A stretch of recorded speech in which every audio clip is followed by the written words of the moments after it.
Alright folks, so today's course that we're going to review is called Poplar Grove Golf Course, and it's actually, I guess, a golf club, but I always say golf course because you can't have a golf club without a golf course. So the emphasis in my reviews is on the course, not the social services or facilities around the course. I have to keep reminding people that because they keep writing to me in the comments, it's a golf club. Okay, we're talking about the golf course. So this course is ways away from DC. Now, I've reviewed a bunch of courses that were 3 hours away in Pennsylvania, and I've certainly reviewed some courses that were 3 hours away in Virginia, and we're going to do some more that are 5 hours away soon enough. But this course is actually a interesting course in a couple of different ways. First of all, it is a 3 hour drive away from downtown DC, and it is almost in Lynchburg. It's on 28 south from Charlottesville, heading down across 64 in a town called Amherst, or at least a county called Amherst. I don't think there's an actual town there, but it is way down in the coal country, or maybe not the coal country, but certainly down towards the Blue Ridge Mountains. And while at the same time it is a decent drive away from DC, it's also not at the border. It's not one of these courses which are down by like Rocky Mount or Hendersonville or something like that in North Carolina, which could be 5 hour drives. And I will cover some courses that are down in that area because there are a number of different courses that I've wanted to play for a while down there ever since I drove through the area on my way to North Carolina last year this time. And I played this course. This is one of the first courses that I've played in a long time that I would give an A to. Now, while I was playing it, I drove up to the course. I was a little less than impressed as I was when I first got it to the course, and I was actually pretty enthusiastic about playing this course once I looked at the satellite map for the course. Now, the course is not necessarily one of the most difficult courses that I've played, like a 150 course, slope 150 course, but it is a slope 140 course in the back tees, and it is plenty tough. It's not like super killer tough. The greens are fairly easy to play, relatively easy compared to some of the other 140 courses, and the fairways are certainly easy enough to play compared to some of the 150 slope 150 courses that I played. But it's tough enough, and I'll tell you why it's tough. It's not tough because it is super tight or super tricky, or the greens are super fast, or a lot of the greens are elevated or anything like that. It's a tough course to play because the layout is really, really nice. And one has to be careful not to be over aggressive on this course. It's a very, very nice layout.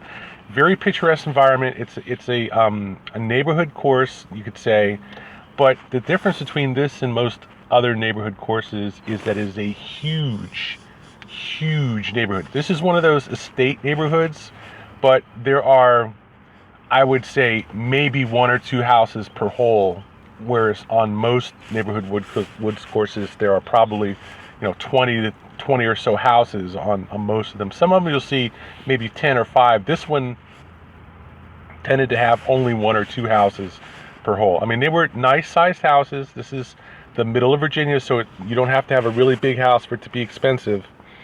But they were, certainly in the $50,000 to $750,000 range, $500,000 to $750,000 range houses. They were decently sized, not huge, humongous houses.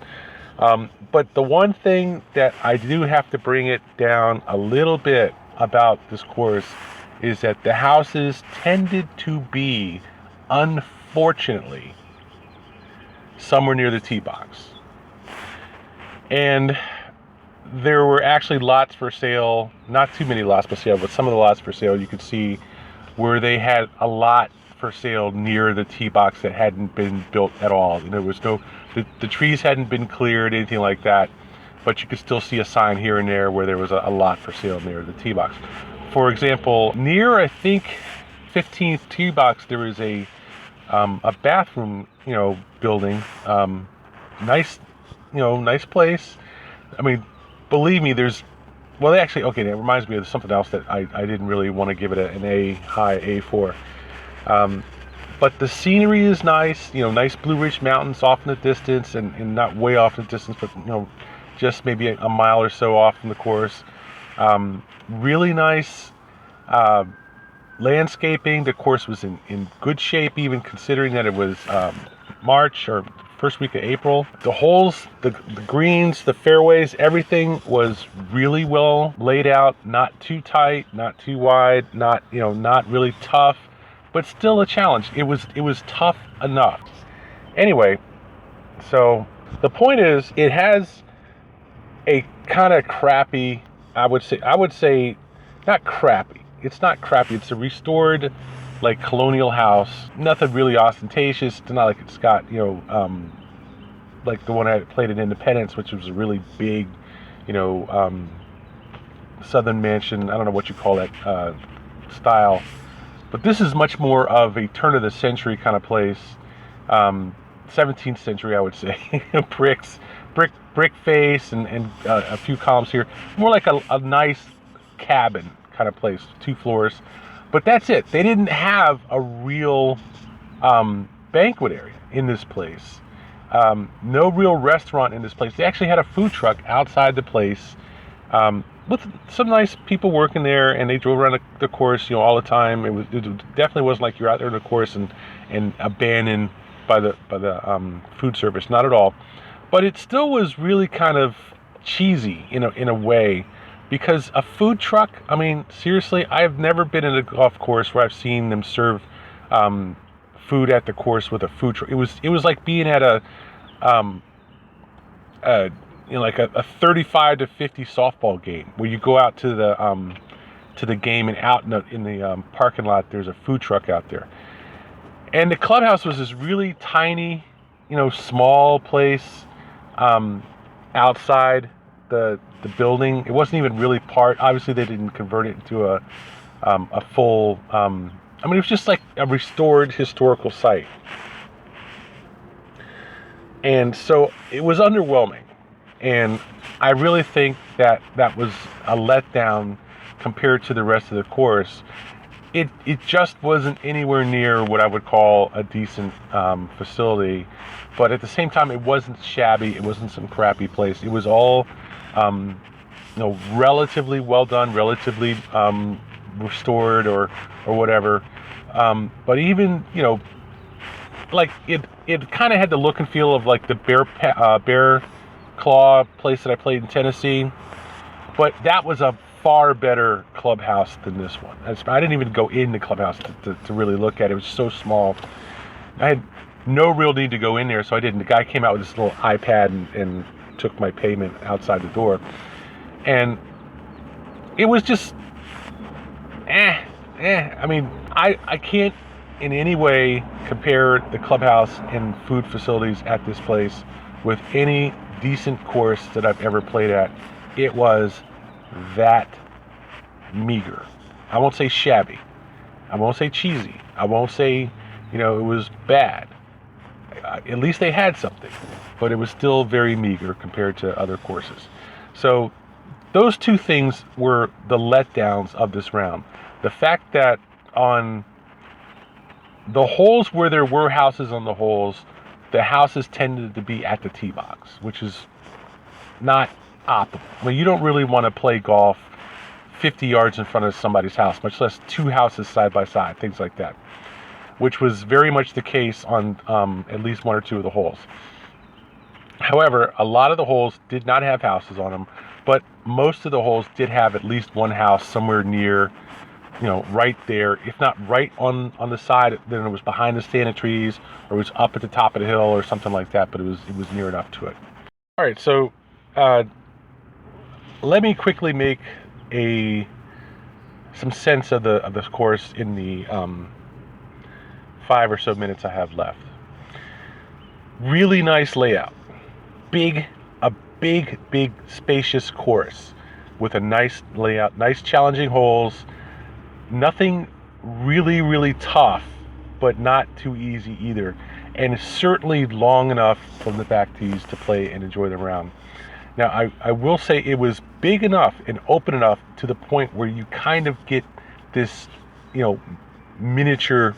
There's this distortion effect they have in photography. I don't know if you're familiar with it, where you have off-axis and tilt angle photography, where you can have a lens or something where you can tilt it off the primary axis and give objects a sense that they're smaller than they actually are.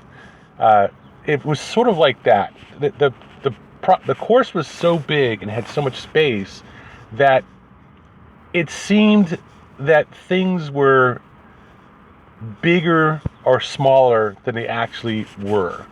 And several holes I can remember offhand, in this open space, and you're like, oh, it's 538 yard par 5.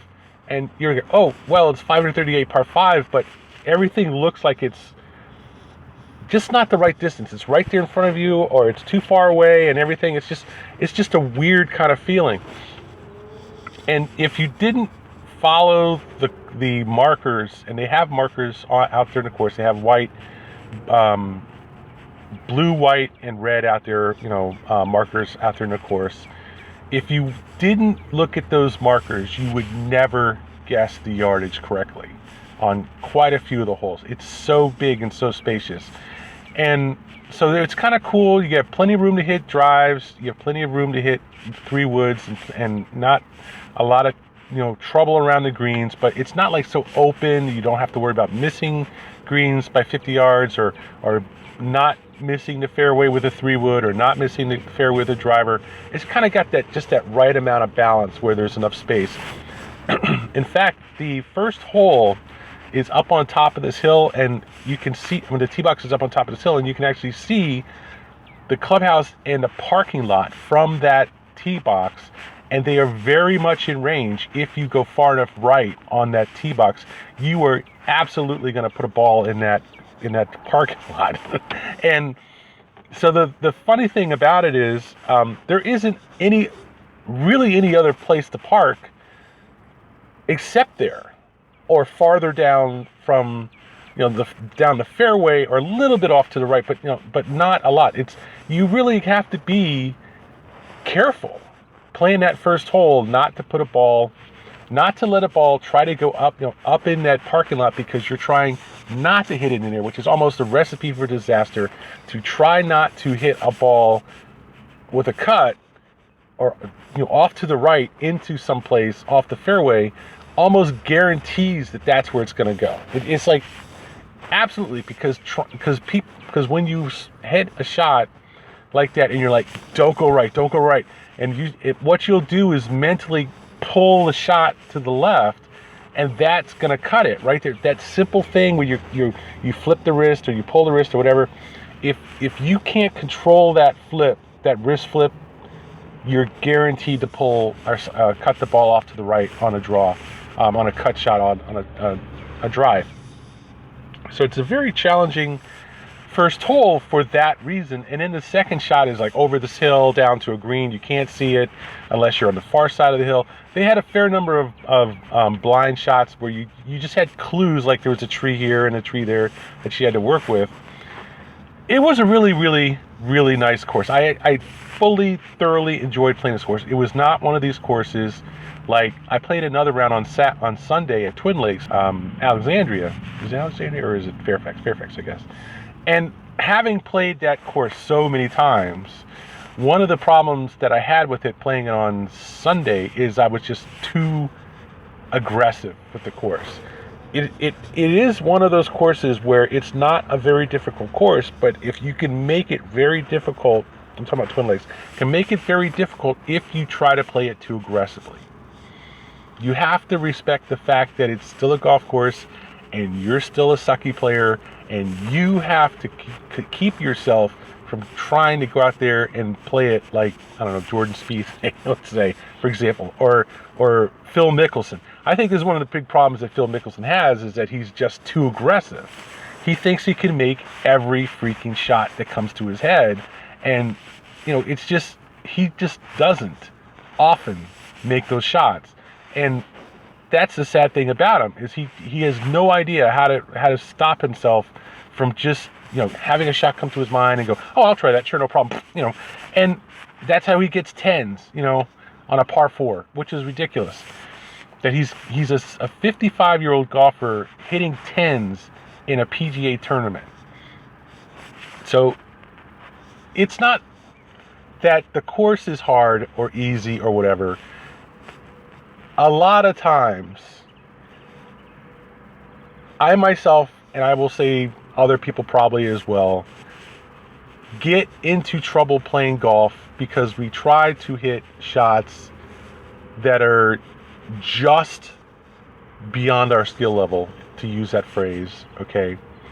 Too casually, too aggressively, too nonchalantly, and just don't focus. I mean, we probably could pull it off if we actually did sit down and focus and played our own game, but because it's golf, there's always a certain element of distraction. There's the other people you're playing with, there's cars going by the course, there's animals making noise, and the lie's not great, and you have to sit. You can make the shot, but maybe once or twice out of 10 times, because you're not going to set up for it and take your time and focus and deliver. Much of the time, we tend to be too casual, and that is half of our problem when we play golf. And that's after we warmed up and we're not tight and we're not, let's say, not physically ready to make the shot anyway, because we're just not physically prepared to play that shot. So this course is definitely wide open enough to allow people to go out and play casual golf.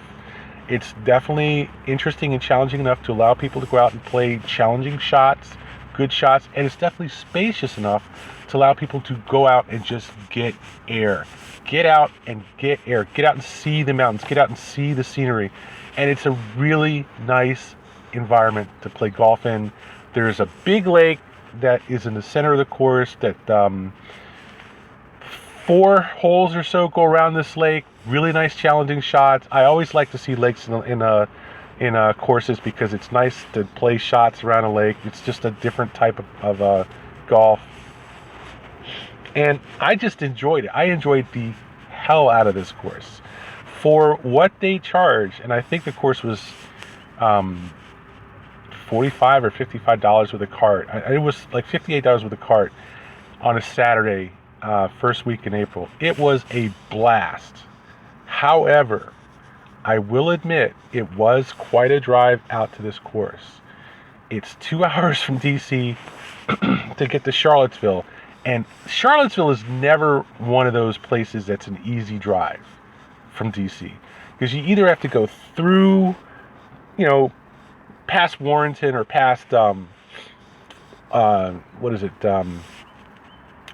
Culpeper, down 28 or down 17 or down 522 or something, ridiculously slow, like out 3. Or you have to take 95 past Fredericksburg down 3, or you take 95 past Fredericksburg to Richmond and up 64. It's just not a convenient place. Or if you're really crazy, you take 64 west out to 81 and then come back down 81, then back to down 64 to Charlottesville, which is another half an hour to 45 minutes away from 81. Any way you get to Charlottesville, it's annoying. I'm not going to lie to you, it's really a pain in the ass. But once you get on 28, and you go south from Charlottesville, it's a nice drive. It's just winding mountain roads. They're not even really mountain roads, but just hilly roads and stuff. And some of the towns are nice. They're, you got a lot of wineries out there, and some of the houses are crappy, and they're, it's like driving through parts of West Virginia where it's just this really depressing, sad, poor kind of place. But in general, it's a nice drive out there. But it is, from Charlottesville, at least 30 minutes to get to this course. And then when you get there, it's not like they really have this big thing that says here, the golf course, is here. Follow this road to get to the golf course. No, it's a gated community.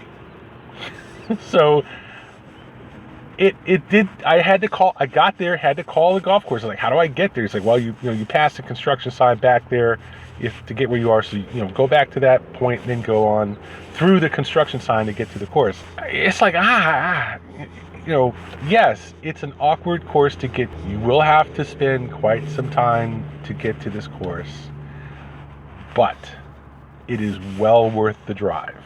But it is a really nice course to play. I absolutely, certainly will give this course an A-. It is one of the best and most enjoyable environments to play golf that I've ever played golf in. I will say that, certainly, while at the same time being a modest neighborhood woods course in Virginia.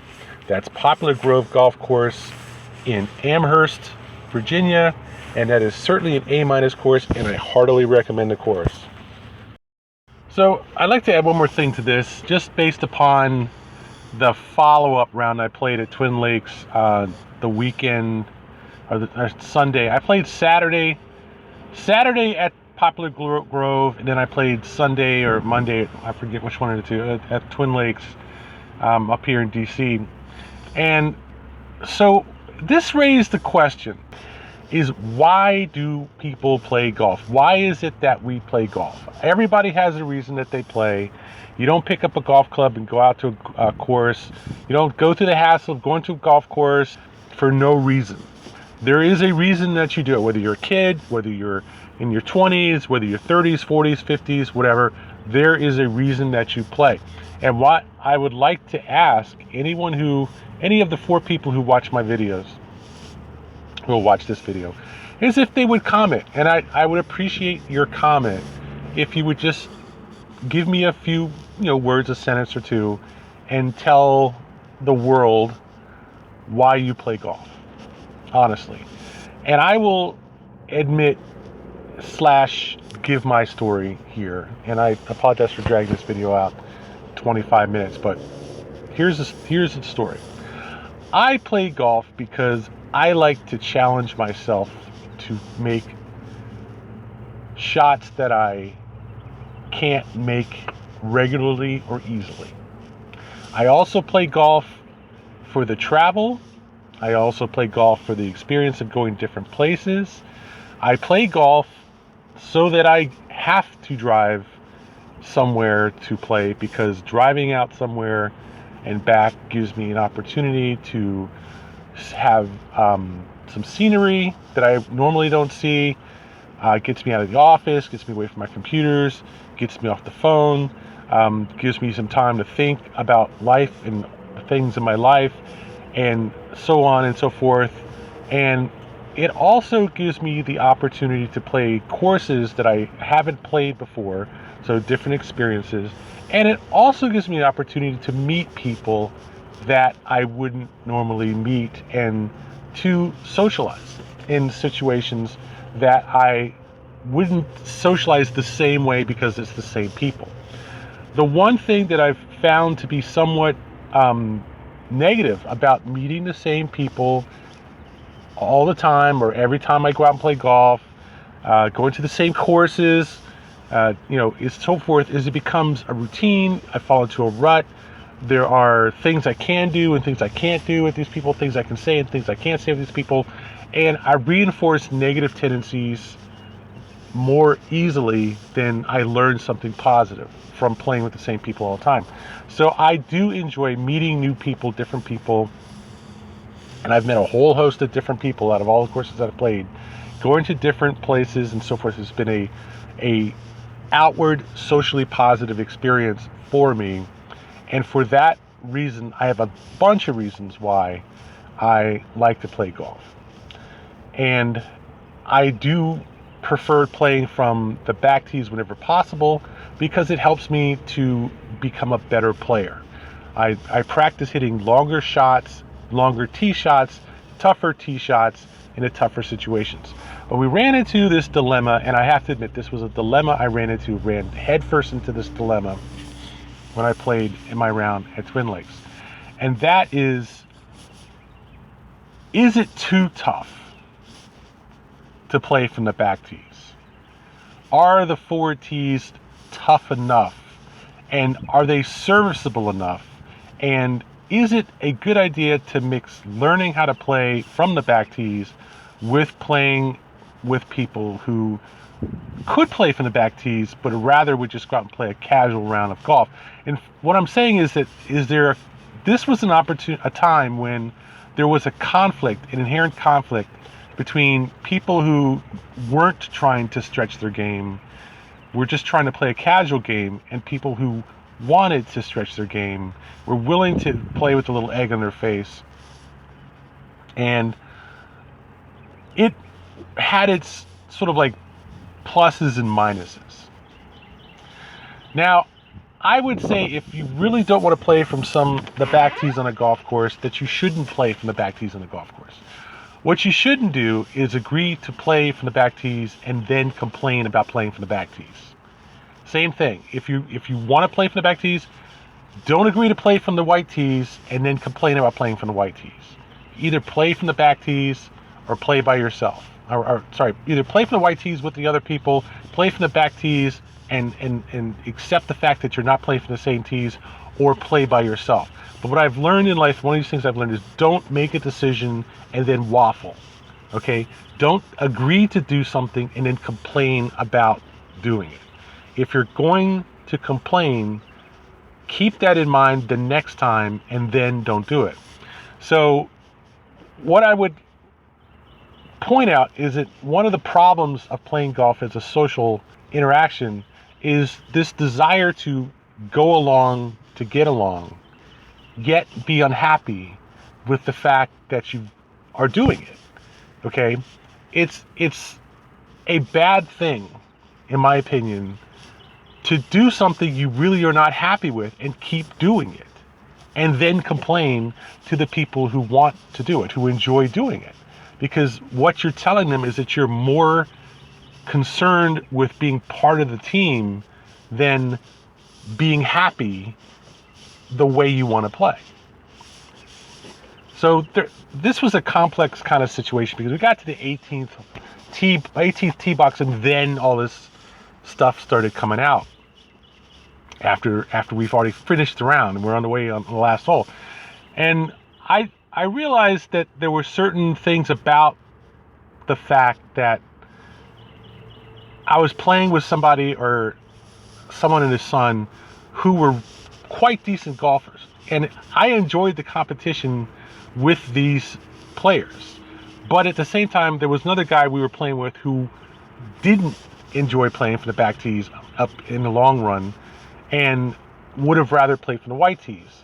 And I completely understood where he was coming from also, but at the same time, there were like three of us that were enjoying it and one of us that wasn't.